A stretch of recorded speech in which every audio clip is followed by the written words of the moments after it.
आज हम पहुँचे हैं पाली के अष्टविनायक मंदिर में, जो सिद्धि विनायक बोला जाता है। उनमें से एक इनकी महत्ता क्या है, आज हम उसके दर्शन कराने आपको आए हैं। इस मंदिर का महत्व क्या है, इस मंदिर का स्थापना कब से हुआ है और लोग इसके दर्शन के लिए दूर दूर से क्यों आते हैं, आज हम आपको पूरी जानकारी देंगे। तो सबसे पहले हम यहाँ से मिलते हैं यहाँ के पंडित जी से, जो यहाँ के पूजा अर्चना करते हैं। नमस्कार पंडित जी। नमस्कार। सबसे पहले तो मैं आपसे जानना चाहूँगा, महत्व क्या है भारत के जो अपने साहित्य में बोला जाता है। यह मंदिर बहुत पुराना है। कृतयुग से यह मंदिर का अस्तित्व है। वर्षों पहले कृतयुग में यहाँ एक बहुत घना जंगल था। जंगल के बहुत नज़दीक पल्लीपुर नाम का गांव था। पल्लीपुर माने पाल पड़ना, मीन्स सैन्य दल का जो ठिकाना होता है वो, इसके लिए उसका नाम पल्लीपुर है। कृतयुग में भी उसका उल्लेख है, गणेश पुराण में भी यह नगरी का उल्लेख है। तो उस नगरी में कल्याण शेठ नामक एक वैश्यवाणी रहता था। उनका बेटा बल्लाळ यह बहुत बड़ा गणेश भक्त था।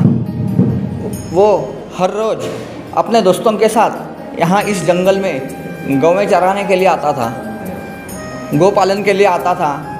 और गोपालन करने के लिए गव्वे लगा के अपने दोस्तों के साथ यहाँ एक जो पत्थर है, वो पत्थर पे गणेश जी की उपासना करने बैठता था।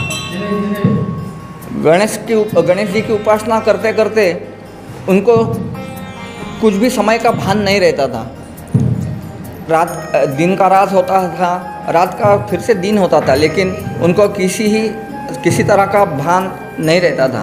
बल्लाळ इतना पूजा अर्चा में, उपासना में तल्लीन था, उनको किसी का भी भान नहीं था, आजू बाजू किसका भी भान नहीं था। अपने पिताजी आ गए, वो भी उसको पता नहीं चला। ये देखकर उनके पिताजी और चिढ़ गए और बल्लाळ जी को बहुत पीटा उन्होंने। इतना पीटा कि खून निकल आया उनके शरीर से। और आखिर उनको एक पेड़ से बांध दिया और बोले उनको कि जो कोई आपका परमेश्वर हो, जो कोई तुम्हारा भगवान हो, वही तुम्हें बचाएगा, बाकी कोई नहीं यहाँ आने वाला। और खुद अपने घर वापस चले गए। रात भर बल्लाळ जी गणेश जी का ध्यान करते रहे, उनकी उपासना करते रहे। श्री भगवान गजानन प्रसन्न हो गए और उनके सामने खुद प्रकट हो गए। उनका सब बंधन तोड़ दिया और बोले, हे बालक, मैं आप पर प्रसन्न हूँ, जो कुछ आपके मन में है वो मांग लीजिए।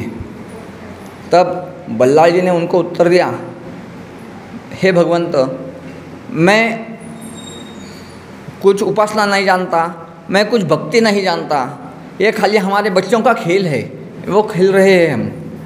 तो भगवान बोले कि ये जो आप कर रहे हो उसको ही श्रद्धापूर्वक किया हुआ उपासना बोलते हैं। मतलब सिंपल से जो पूजा था, बच्चों का खेल, उसको सही उपासना बोला गया है। हाँ, क्योंकि उनको उस खेल में उन्होंने मन लगा दिया। इतना मन लगा दिया कि वो तपश्चर्या हो गई है।